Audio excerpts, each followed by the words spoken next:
Assalamualaikum warahmatullahi wabarakatuh. Perkenalkan, nama saya Delvira Agusti dengan NIM C1C0211152.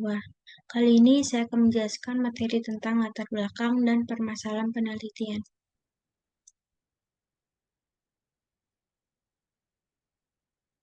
1. Pengertian penelitian. Penelitian adalah suatu penyelidikan terorganisasi atau penyelidikan yang hati-hati dan kritis dalam mencari fakta untuk menentukan sesuatu. Kata penelitian adalah terjemahan dari kata research yang berasal dari bahasa Inggris. Kata research sendiri terdiri dari dua kata, yaitu re yang berarti kemudian dan to search yang berarti mencari. Jadi, dapat disimpulkan bahwa pengertian research atau penelitian adalah mencari kembali suatu pengetahuan. Menurut para ahli, yang pertama menurut Pearson, penelitian adalah pencarian atas sesuatu atau inquiry secara sistematis dengan penekanan bahwa pencarian ini dilakukan terhadap masalah-masalah yang dapat dipecahkan. Yang kedua, menurut Kilway, penelitian adalah suatu metode studi yang bersifat hati-hati dan mendalam dari segala bentuk fakta yang dapat dipercaya atas masalah tertentu, guna membuat pemecahan masalah tersebut. Sedangkan yang ketiga, menurut Donald Ari, penelitian adalah penerapan pendekatan ilmiah pada pengkajian suatu masalah untuk memperoleh informasi yang berguna dan dapat dipertanggungjawabkan. Tujuan penelitian. Pertama, eksplorasi umumnya. Penelitian memiliki tujuan eksplorasi karena tiga macam. Maksudnya yaitu yang pertama, memuaskan keingintahuan awal dan nantinya ingin lebih memahami. Yang kedua, menguji kelayakan dalam melakukan penelitian atau studi yang lebih mendalam nantinya. Ketiga, mengembangkan metode yang akan dipakai dalam penelitian yang lebih mendalam. Hasil penelitian eksplorasi karena merupakan penelitian penjelajahan, maka sering dianggap tidak memuaskan. Kekurangpuasan tersebut, hasil penelitian ini umumnya terkait dengan masalah sampling. Yang kedua, deskripsi penelitian deskriptif berkaitan dengan pengkajian fenomena secara rinci dan membedakan dengan fenomena yang lain. Yang ketiga, prediksi penelitian. Prediksi berupaya mengidentifikasikan hubungan atau keterkaitan yang memungkinkan kita berspekulasi atau memikirkan sesuatu hal dengan mengetahui hal yang lain.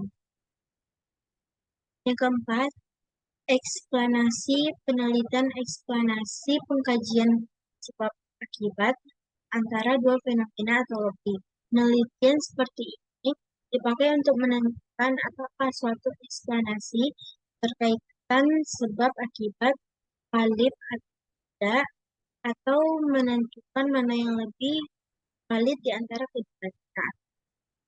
Eksplanasi yang saling bersaingkan. Yang kelima, aksi penelitian atau aksi tindakan dapat meneruskan salah satu tujuan di antara dengan persyaratan untuk menemukan solusi dengan bertindak sesuatu. Penelitian ini umumnya dilakukan dengan eksperimen tindakan dan mengamati hasilnya. Berdasarkan hasil tersebut, susun persyaratan solusi. Fungsi penelitian. Mendeskripsikan, memberikan data atau informasi. Yang kedua, menerangkan data atau kondisi atau latar belakang terjadinya suatu peristiwa atau fenomena. Tiga, menyusun teori. Yang keempat, meramalkan, mengestimasi, dan memproyeksi. Dan yang kelima, mengendalikan peristiwa maupun gejala-gejala yang terjadi. Permasalahan penelitian. Menurut Furchan tahun 2005, bahwa penelitian dan perumusan masalah merupakan salah satu aspek yang paling penting dalam pelaksanaan kerja. Salam penelitian akan dilakukan investigasi secara empiris. Signifikansi masalah merupakan rasional dari suatu yang dikaji. Signifikansi masalah menjelaskan kepada pembaca mengapa kajian itu tidak menunjukkan kepada pembaca alasan penelitian masalah tersebut. Nah, riset membutuhkan pengetahuan, keahlian, perencanaan waktu, dan biaya, maka masalah yang dikaji harus benar-benar. Permasalahan penelitian dinyatakan dalam bentuk formal berkaitan dengan investigasi secara empiris, yaitu investigasi yang berkenaan dengan ada dalam penelitian. Masalahan yang kita pecahkan tidak asal ada. Ini harus yang penting untuk dipecahkan dan belum diteliti oleh orang lain. Itu Sanusi pada tahun 1964. Latar belakang masalah. Pertama, faktor-faktor apa saja yang menjadi perhatian Anda untuk dijadikan suatu latar belakang. Nah, itulah yang disebut dengan latar belakang ke identifikasi masalah yang relevan. Ya, informasi kasus, baik secara langsung lewat pengamatan di masyarakat maupun lewat bukti dan hasil-hasil penelitian lain yang sejenis. Ini disebut latar belakang teoritis.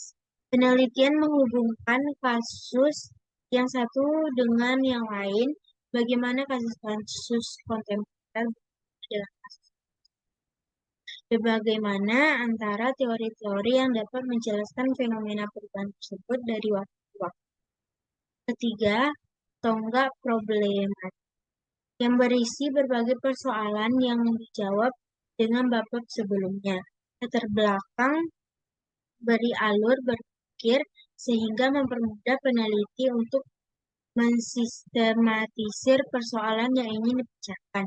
Setiap masalah yang akan dijawab sebaiknya diutarakan sebagaimana problematik yang akan dibahas dalam bab. Latar belakang terdiri atas dua jenis logika berpikir. Nah, logika deduktif terdiri dua jenis cara berpikir, yaitu induktif menyimpulkan dari khusus ke umum dan deduktif menyimpulkan dari umum ke khusus. Yang kedua, logika secara akibat. Sebab akibat. Logika sebab akibat mencerminkan bahwa secara nalar kesalahan yang ada ini seluruhnya memiliki pola hubungan antara penyebab masalah dan dampak. Tujuan penyusunan penelitian. Secara umum, latar belakang penelitian dapat dijadikan sebagai peta jalan dan pedoman atau penuju arah bagi dalam menjalankan penelitian.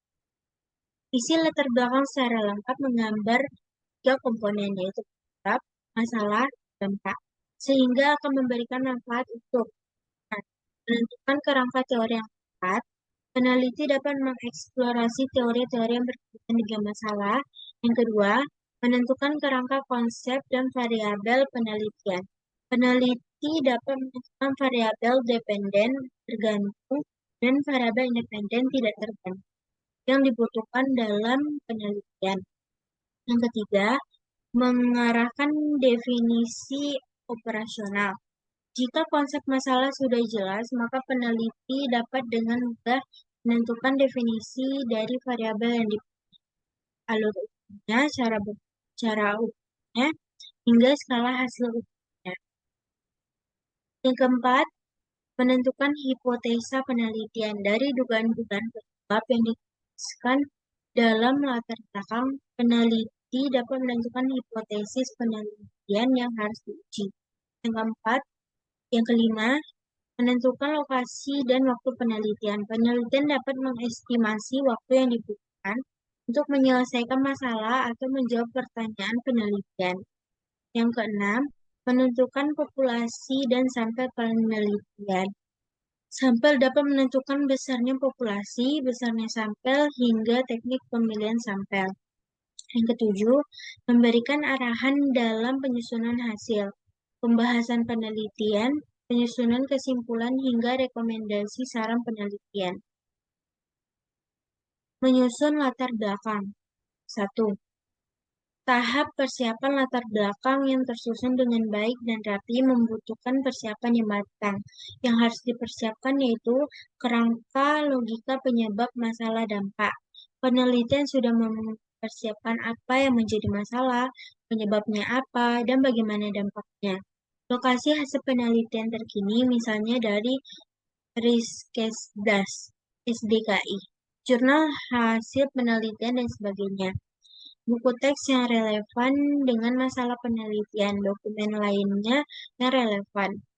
Yang kedua, tahap penyusunan urutan penyusunan latar belakang mengikuti kerangka penyebab, masalah, dampak. Urutannya dimulai dari masalah, lalu penyebab, akhirnya dampak. Susunan urutan ini tidak ada standarnya. Yang ketiga, tahap penyuntingan.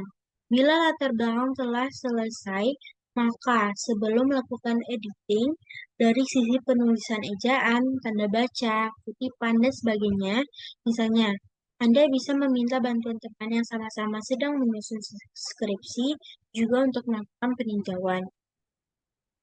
Sikap-sikap peneliti. Yang pertama, objektif. Yang kedua, kompeten.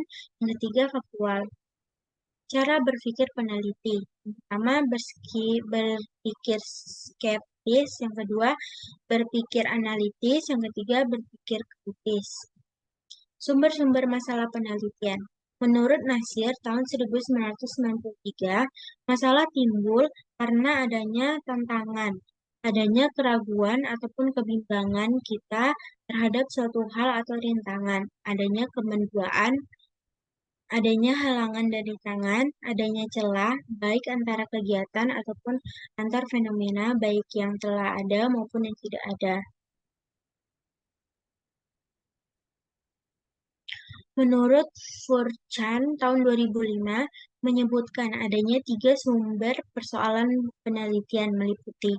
Yang pertama, pengalaman, terutama bagi para peneliti pemula. Pengalaman mereka sebagai praktisi kependidikan, pengalaman terhadap hubungan-hubungan tertentu yang belum terjawab secara memuaskan, termasuk pengalaman sehari-hari sebagai pendidik.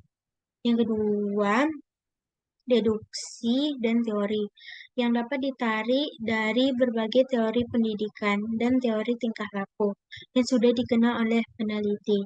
Karena teori merupakan prinsip-prinsip umum yang kelayakannya untuk diterapkan pada persoalan pendidikan masih belum terbukti.